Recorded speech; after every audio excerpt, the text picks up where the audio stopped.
박원순 서울시장과 홍준표 경남지사 이 두 사람에 대해서 지역 주민들이 해임하자 이렇게 주장하면서 주민 소환을 추진하고 있습니다. 왜 그런 건지 지금부터 자세히 짚어드리겠습니다.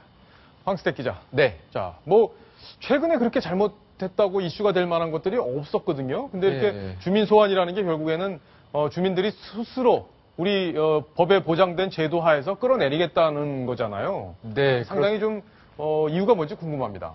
네, 일단 이제 주민 소환, 최근에 지금 그 정치적 이벤트를 살펴보면 오세훈 시장의 주민 투표가 있었는데요. 예. 비슷한 안건과 그다음에 지금 대표자를 끌어내리는 요 이제 차이는 있지만 대부분 좀 비슷한 절차를 가는데 홍준표 지사 같은 경우는 한 두 가지의 이유로서 지금 주민들이 지금 그 주민 소환을 주장하고 있는데요. 두 가지 이유는 첫째는 무상급식 지원 중단, 그리고 두 번째는 진주의료원의 강제 폐업. 자, 이것이 지금 홍준표 지사를 뽑아준 도민들의 뜻에 어긋났다. 이런 것을 한번 심판을 받아보겠다. 이런 이유를 가지고 지금 주민 소환에 대해서 기초적인 움직임이 진행이 되고 있습니다. 그렇군요. 그러니까 최근에 성완종 게이트에 연루가 된 부분도 논란이 되고 있는데 결국에는 홍준표 지사의 경우에는 상대적으로 이제 진보적 성향의 단체들 이쪽에서 주민 소환을 추진하고 있는 거군요. 그러니까 주민 소환이 되려면 보니까 120일 내에 그러니까 한 4개월이죠. 그죠? 4개월 내에 유권자의 10% 서명을 받아야 되는데 보니까 한 27만 명 정도 서명을 받아야 된다고요. 네, 경남 그렇습니다. 같은 경우에는. 서울 같은 경우에는 80만 명 정도 서명을 받아야 되니까 이게 간단한 일은 아닌 것 같습니다. 결국에는 유권자 3분의 1 이상이 투표가 돼야지 유효가 되고 과반 이상이 찬성하면 해임이 된다는 건데 자, 그럼 박원순 시장은 왜 그런 건지 궁금합니다. 박원순 시장 같은 경우는 이제 좀 다른 측면인데요. 지금 그 보수 기독교 단체에서 지금 고소를 주민 지금 소환을 한 건데요. 이유는 뭐냐면 얼마 전에 이제 서울시청 앞이 좀 떠들썩했었는데요.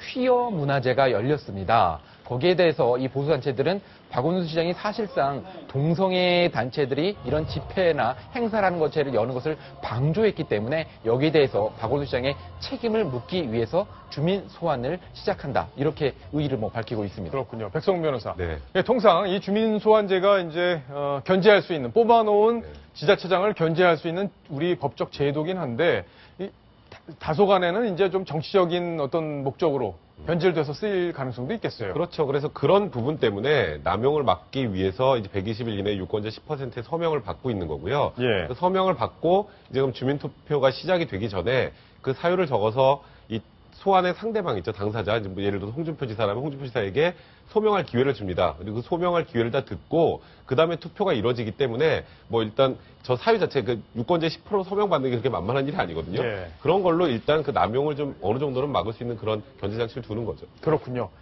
자, 서울의 경우에는 기독당이라는 곳에서 이 박원순 시장에 대한 주민 소환을 추진하고 있는데 왜 그렇게 하는 건지 또 끝까지 가려고 하는 건지 이런 것들을 저희가 전화로 물어봤습니다. 박원순 서울시장께서 동성애 관련된 집회들을 허가하고 좀 서울시장으로서 책임감을 가지고 행동을 좀 해주길 바라는 입장에서 주민 소환을 생각하게 되었습니다. 약 한 3주 정도 진행이 되고 있고 위임받는 자들을 함께 모으는 일을 하고 있는데 종교를 다 떠나서 굉장히 붕괴하고 찾아오는 분들이 많았어요. 굵직한 단체에서 함께 하겠다고 지금 연락들이 와서 업무가 협의되는 중에 있습니다. 박원순 서울시장이 만약에 다시 마음을 돌려잡고 일을 하신다면 다시 생각해 볼 수 있다는.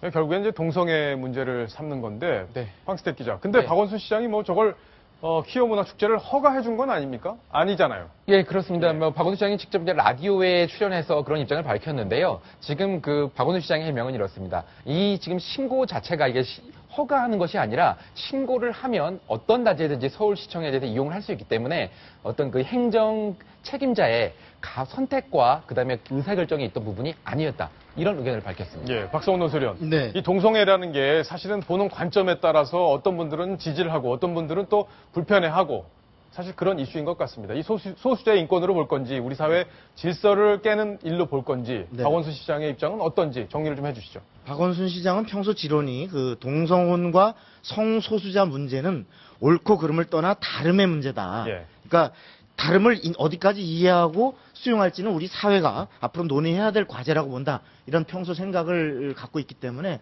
이 문제를 하나의 그 어떤 관용성의 문제, 이렇게 인권적 차원에서 바라보고 있습니다. 그래서 미국의 경우는 사실은 저런 동성애 문제가 중요한 그 어떤 민주당과 공화당 지지를 가를 때 예. 중요한 하나의 가치 판단 기준이 되는데 우리 사회에서는 이제 하나의 그런 논쟁이 시작되는 단계 같습니다. 예, 어떻게 될 것 같으세요, 근데? 아직까지 우리는 전통 문화적으로, 아까 뭐 기독교 보수단체 이런 그 종교를 떠나서 우리 전통적인 문화 차원에서 볼 때 아직까지 동성애에 대해서 국민 일반의 그 생각이 굉장히 좀 뭐랄까 거부감이 아직은 크지 않은가 예. 보기 때문에 저런 부분은 다양성도 좋지만 그런 정서도 함께 고려해가면서 해야 될 거 아닌가 그런 생각이 예. 듭니다. 그러니까 박원순 시장도 사실 동성애에 대해서는 긍정적인 평가를 하는 그런 뉘앙스의 얘기들을 여러 번 했잖아요. 그렇습니다. 그런데 이제 딱 대놓고 나 찬성한다 이렇게 얘기는 사실 못하는 상황인 것 근데 같습니다. 동성애를 찬성한다기보다는 박원순 예. 시장은 아까도 얘기했습니다만 실제로 그러한 부분을 다른 것을 인정할 수밖에 없는 이것이 다원화된 사회고 내가 생각하는 인권이다 이 생각을 강조하는 거죠. 예, 알겠습니다. 자, 관련 논란, 주민소환제 앞으로 계속 이분들이 추진을 한다고 하는데 얼마나 성과를 낼지 저희가 또 관심 있게 지켜보도록 하겠습니다. 자, 이제 다음 주제로 갑니다. 다음 주제 바로 이겁니다.